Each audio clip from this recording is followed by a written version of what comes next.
was seen by her family at their residence in the White Mountain Estates area of Chafflon Valley in Mono County, California during the pre-dawn hours of October the 13th, 2018. At some time during the early morning, Karlie is said to have left the family residence. Around the time of her disappearance, Karlie was dealing with the repercussions of having been suspended from school as a result of her having been caught using marijuana on the campus. Given her grades were also plummeting, she was forced to attend counseling, which seemed to help her get her marks back on track. In the days before her disappearance, her friends said she was experiencing episodes and was worried someone was tracking her via her cell phone. However, both Melissa and Lindsay have said they themselves did not observe any unusual behavior. On the evening of October the 12th, 2018, Karlie asked Melissa if she could attend a football game at the high school, but had actually planned on going to a house party with her boyfriend. Unaware of her stepdaughter's real motives, Melissa granted her the permission to go. At around 8 p.m., Melissa called and asked if she needed a ride home from the game, but was reassured by Karlie that her boyfriend would be driving her home. According to attendees at the party, Karlie began to panic and became frantic, and is said to have been near impossible to console. At 8:30, she calls Melissa and asks her to pick her up from the trailer park where the party was being held, saying, "Never mind, hurry up, I've changed my mind, come and get me. I'm booking it down Dixon Lane, hurry, hurry, hurry, I'm scared." Worried, Melissa drove off to the parking area, noting that Karlie hadn't wanted to get off the phone and had been adamant about being picked up as soon as possible. When Melissa arrived at the trailer park, she found her stepdaughter was nowhere to be found. While searching the area, she spotted a small light and found Karlie almost a mile away, running down the street and using her cell phone to guide her way. When she spotted Melissa, she jumped in the car and told her she was very scared, an emotion that she echoed on her face, which Melissa described as having been ghost-like with dilated pupils. Throughout the drive home, Karlie vocalized her fear that the car would kill her, and she changed seats numerous times. By the time they'd returned, Zachary was home from work. According to both he and Melissa, Karlie was still acting erratically, huddling frantically in a corner one minute, then telling them how much she loved them the next. She was particularly afraid of her cell phone and of her parents getting close to her. When asked what was wrong, she was unable to tell them, saying she didn't know herself. She seemed anxious and paranoid, and in her final text to her boyfriend, she said that the marijuana had been laced. To try and calm Karlie down, Melissa served her dinner, a salad which she referred to as the devil's lettuce. While her frantic behavior had died down a little, she had still appeared anxious, disoriented, and paranoid. This led Zachary to believe she may have been on something more of a drug than just weed. Both he and Melissa felt that she was in immediate danger and did not drive her to the hospital. After dinner, Melissa and Karlie spent time in her bedroom painting their toenails, coloring, and reading from the Bible. While Karlie had calmed down, she was still acting out of the ordinary, so Melissa took out her cell phone and began to secretly record her, with the intention of showing her stepdaughter how she acted when high. In the 8-minute 45-second video, Karlie can be heard saying that she didn't want to sleep in case she was killed, and she asked Melissa if she would call 911. Melissa said she would, then she didn't, and when Karlie asked her again, she said no, she isn't calling 911. After the video was recorded, the pair spent a while chatting between 10:30 p.m. and 3 a.m. before both fell asleep. The family's movements on the morning of October the 13th, 2018 have been placed under intense scrutiny after Melissa admitted to Dateline, NBC, and Dr. Phil that she had lied about her initial actions. Initially she said she'd gone about her usual routine, waking up at 5:45 a.m. and getting the kids ready for school. However, when she opened Karlie's door, she found that she wasn't in her bed and that Zachary hadn't seen her that morning. The actual version of events is as follows. At approximately 10 to 6 a.m., Melissa woke briefly to see Karlie was awake, lying next to her, and fell back to sleep.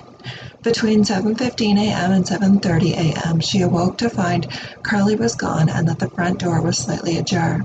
Worried, she and Zachary spent the next 2 hours driving around White Mountain Estates and the surrounding desert, thinking Karlie had simply gone for a walk to clear her head. Unable to locate her, Zachary called Lindsay in Nevada, who in turn told him to contact the authorities, and this time it was 9:35 a.m. I arrived 9 hours after she had gone missing, Karlie's mother, Lindsay, told Dateline. Of course I was in shambles. I couldn't stop shaking. Literally, my body was paralyzed. With no immediate indication of abduction or a physical description of a vehicle, no Amber Alert was sent out in regards to Karlie's disappearance. Due to the remote area of Chevron and the limited resources available to the Mono County Sheriff's Office, the FBI and the National Center for Missing and Exploited Children were brought in to assist those working on the case. When investigators visited the home, they found no indication of forced entry. Karlie had left behind all of her personal belongings, including her cell phone, glasses, and what money she had. The FBI combed her cell phone and social media accounts and found a text to her boyfriend, which indicated she believed the weed she smoked at the party had been laced with something. This has led them to believe she could have still been feeling the effects of the drug when she went missing. We have deployed multiple resources, including helicopters, scent dogs, search and rescue teams, and off-the-road vehicles, to thoroughly search the surrounding neighborhood and high desert terrain. Interviews of the family and friends have been conducted, as well as forensic investigation into her social media and electronic devices. Karlie's mother, Lindsay, told Dateline she has been sick to her stomach from the pain her daughter's disappearance has caused. Her biological mother fears that she may have had an overdose on the night of her disappearance, while her stepmother says she thinks Karlie was abducted. Her case is being investigated as a simple missing person due to the lack of evidence of the crime. Lindsay recalls a chat she had with her daughter where she asked about LSD. This has led her to suspect that she took the drug and was high that night on LSD. Karlie's boyfriend Donald also posted on Facebook saying how much he misses her. Words cannot explain how much I miss you, Donald wrote. I want to know you're okay. I want to hold you in my arms. I want to lay your head against my chest and be in your presence, because the only thing that can ever make me happy is you. You give me a purpose in this life. Come home so I can look in those beautiful, gorgeous, big blue eyes and see your amazing smile and wrap you up in my arms, he says. Karlie's father, Zachary, told Dateline his only goal is to find his daughter and bring her home. It's miserable. It's killing our family. It's not good, he says, adding that he has no idea what could have happened to his daughter. I don't understand any of this, he says. I don't think she would just run away. I don't believe she would. But you can't rule anything out, he said. I think it's possible that someone took her. I think it's possible she could run away. Melissa says, on the other hand, I don't understand what happened. I honestly don't know. She said, we don't know where she is. Nobody has seen her. In a March 9, 2019 interview on the Dr. Phil daytime talk show, Melissa told Dr. Phil that she had lied to NBC in October when she spoke to Dateline. In October of 2018, Melissa said that despite the lack of leads, she was optimistic that Karlie will come home safe. I feel like she's okay, she said. She has to be somewhere. I have a lot of hope, Melissa told Dateline. She asked that if anyone sees Karlie, take a picture. If you think you see her, just call. Don't be afraid. Zachary and Melissa have changed their timeline and version of events several times. I believe my daughter had a reaction to whatever it was that she ingested that night prior to her disappearance, Lindsay told Crime Online. Karlie should have been evaluated by competent medical professionals, and a law enforcement agency should have taken a more proactive approach. Fairley added that she has every right to question Melissa's and Zachary's actions. Because of their behavior surely makes me question what happened that night. Fairley previously appeared on the Dr. Phil show to spread awareness about her daughter's disappearance. She indicated that she thought Karlie died in bed while still at home with her stepmother. She said, I believe that my daughter had a drug overdose, Lindsay said through tears to Dr. Phil, and I believe it's because when she was asking for help, and I believe very early that morning Melissa saw her with her eyes open, and I think that's when my daughter passed. No one has been charged in the connection with Karlie's disappearance, and authorities haven't named any suspects. We are no closer to finding Karlie. Mono County Sheriff Ingrid Broad previously said, should this develop into a crime, we do not want our investigation to be jeopardized in any way. Therefore, we will not release any information about what investigative actions we have taken place. Sheriff Braun also added that Karlie's parents and stepmother have been cooperative during the investigation. Karlie Guse was born on May the 13th, 2002 to parents Lindsay Fairley and Zachary Guse. When she was a toddler, her parents divorced, and she would soon have a third parent in her life, stepmother Melissa Guse. Her family also consisted of two younger brothers who were aged 9 and 10 around the time of the disappearance. In August 2018, Karlie moved with her father and stepmother to Chafflon, California, a rural community of approximately 650 people just east of the Sierra Nevada, between Yosemite National Park and the state of Nevada. Given its size, many work and attend school in the nearby town of Bishop, just 14 miles away. The Guse family lived on Ponderosa Street, which is near White Mountain East State Road. At the time, Lindsay had relocated to Yerington, Nevada, which is approximately 160 miles from Chafflon, and Karlie wanted to remain close to her friends, decided to stay with Zachary, despite Lindsay having granted physical sole custody of her daughter.